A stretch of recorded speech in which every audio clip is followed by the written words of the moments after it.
Bon, alors je t'explique. Tu crées un dossier série de travail, peu importe, où tu veux. Dans ce dossier-là, tu crées un dossier brut, en minuscule ES.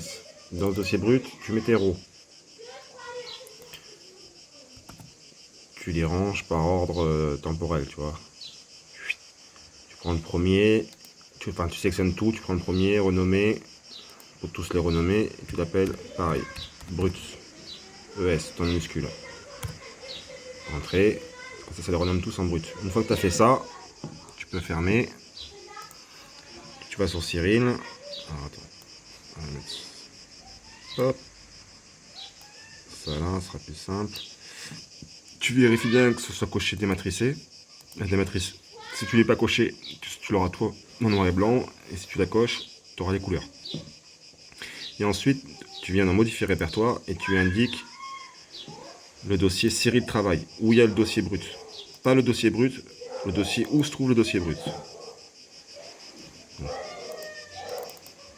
Série de travail, ouvrir, je vérifie quand même. Voilà, c'est ça. Lui, automatiquement, il pourra dans ce dossier-là, mais toi, faut aller dans série de travail. Ouvrir, ok. Après, tu vas dans script. Alors, faut pas que tu aies la version 9.0.9.12. Parce que le truc script, je sais pas pourquoi, elle affiche pas. Au moins, moi j'ai la 9.9.11. Ou le 9.9.9, c'est pareil. Et ensuite, tu viens ici. Pré-traitement, normalement, tu l'auras automatiquement, celui-là. APN, sans flat, ni dark, ni offset. Tu cliques dessus et il fera tout le boulot à ta place. C'est-à-dire qu'il va faire la conversion, l'alignement et l'empilement. Et je te reprends dès que c'est fini. Bon, là il a presque fini l'empilement. Donc tu vois, dans ton dossier brut du coup, tu as tes bruts qui sont ici. Après il a créé ta séquence, donc il les a convertis en fichier fit. Tu vois, brut séquence, tu as tous les bruts de 1 à 16 ici. Après il t'a fait PP en anglais c'est pré-traitement. Post-process. Donc il t'a fait de 1 jusqu'à 16, mais c'est dans le désordre, je sais pas pourquoi.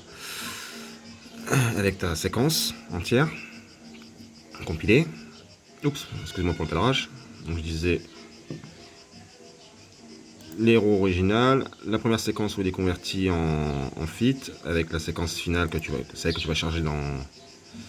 Si tu as besoin de récupérer, tu vas faire ici dans les séquences, tu peux charger ta séquence quoi. Tu vois, tu viens ici et c'est chercher les séquences. Et il va t'ouvrir et tu peux choisir la séquence que tu veux. Donc soit la séquence où il a que converti, soit la séquence où il a pré-traité, donc c'est-à-dire qu'il a fait un pré-traitement, mais là normalement, je sais pas pourquoi il a fait un pré-traitement, parce qu'il ne devrait pas y en avoir, vu qu'il n'y a pas de dark, mais il n'y a pas de tout ça.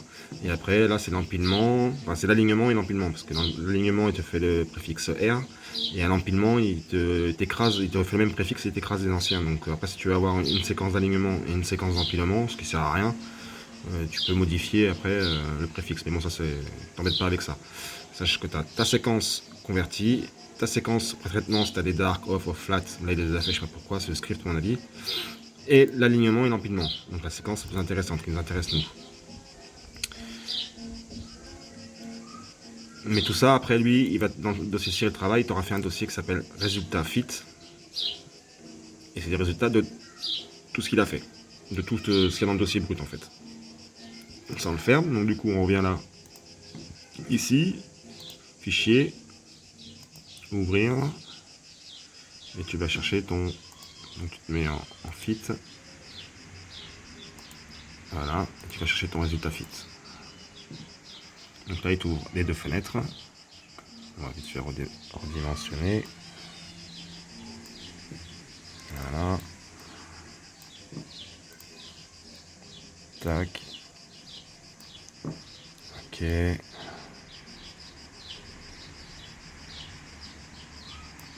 ok.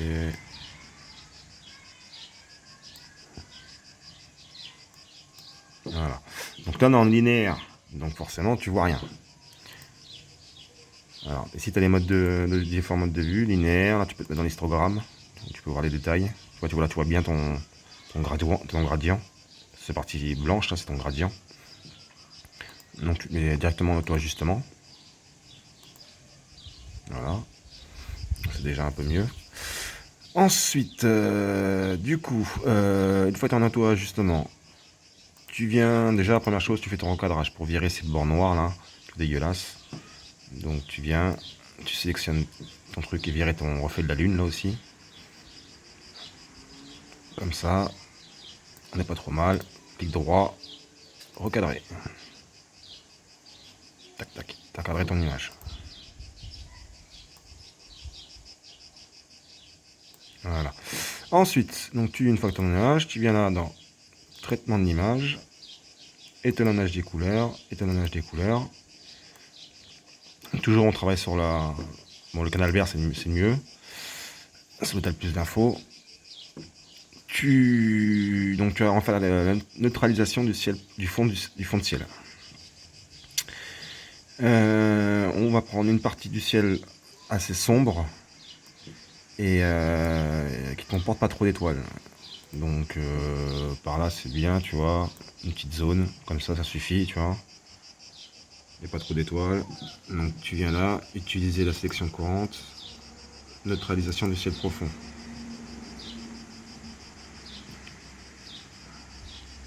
Et t'es déjà, tu vois, si je fais CTRL Z pour revenir en arrière, je sais pas si on va le voir sur le truc. Tu vois, bon, c'est pas flagrant sur le téléphone, mais crois-moi, on va reprendre du coup comme j'ai fait annuler, on va reprendre une petite zone un peu plus là, voilà, utiliser la sélection courante, neutralisation du ciel profond. Voilà, l'image est un peu moins orange déjà. Ensuite, pour la balance des blancs, alors tu as plusieurs méthodes, hein, moi je te donne la plus simple. Soit tu fais par photométrie, alors apparemment la photométrie c'est tu récupères un atlas pour savoir la position des étoiles, et chaque étoile a un indice de couleur, machin, pour faire ta balance des blancs, tu prends la plus blanche, enfin bref, c'est un bordel compliqué que je connais pas et je pourrais pas t'expliquer. Sinon, soit tu pointes une étoile ou un groupement d'étoiles, il faut que dans ton cadrage, il ait une référence de blanc. Donc en général, tu prends une étoile, ou alors la plupart des gens, ils se prennent pas, ou moi je me prends pas la tête quand c'est comme ça, tu peux tout prendre. Du blanc, t'en as partout, donc il fera. Après, des fois, ça marche pas toujours, donc tu fais plusieurs essais. Si quand tu prends beaucoup, ça marche, c'est pas beau, bah t'en prends une plus petite, on va voir ce que ça donne. Donc, utiliser la section courante, appliquer. C'est déjà, faut voir, retour en arrière. Moi, j'aime pas faire gaffe parce que sur le téléphone, on voit rien.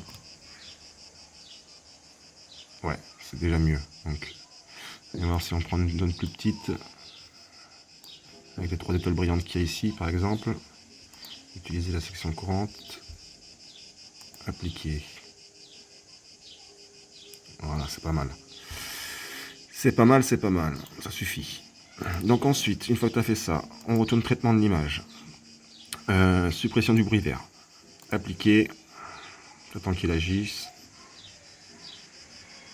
Pourquoi le bruit vert? Parce que sur des capteurs, tu as la matrice de Bayer, en fait, tu as 4 couches. Tu as la couche noir et blanc, la couche rouge qui fait un quart, la couche bleue qui fait un quart, et la couche vert qui fait du coup un demi pour la couleur.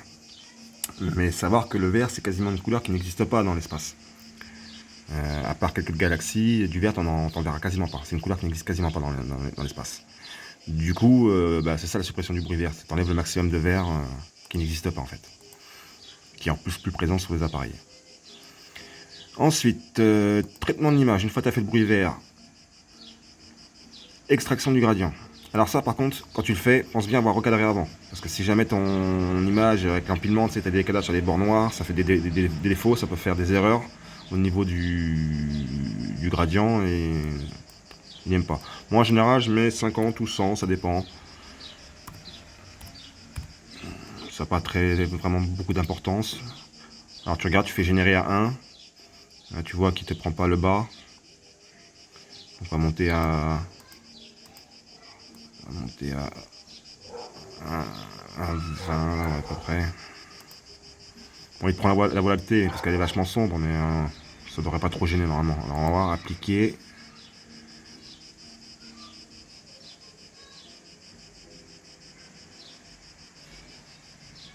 Effacer. Voilà, déjà ton image elle ressort. Fermé. Et là, après, pour pouvoir avoir ça, parce que là, ton image à l'heure actuelle, elle est comme ça. Si tu te remets en linéaire, ton image, elle est comme ça. Donc c'est normal que quand tu sortes, ton image elle est noire et dégueulasse. Et après pour le traitement derrière sur GIMP ou machin, c'est encore plus de boulot. Donc pour récupérer ton image propre, traitement d'image à la fin, transformation de histogramme, tu viens ici, sur la petite roue, tac. Parce qu'en fait la petite roue c'est appliquer l'algorithme d'auto-ajustement à l'image. Donc du coup c'est les mêmes réglages, appliquer, fermer.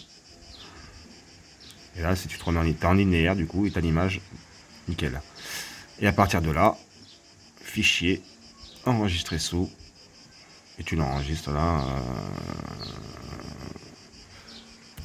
l'appeler VL Julien, en format TIFF,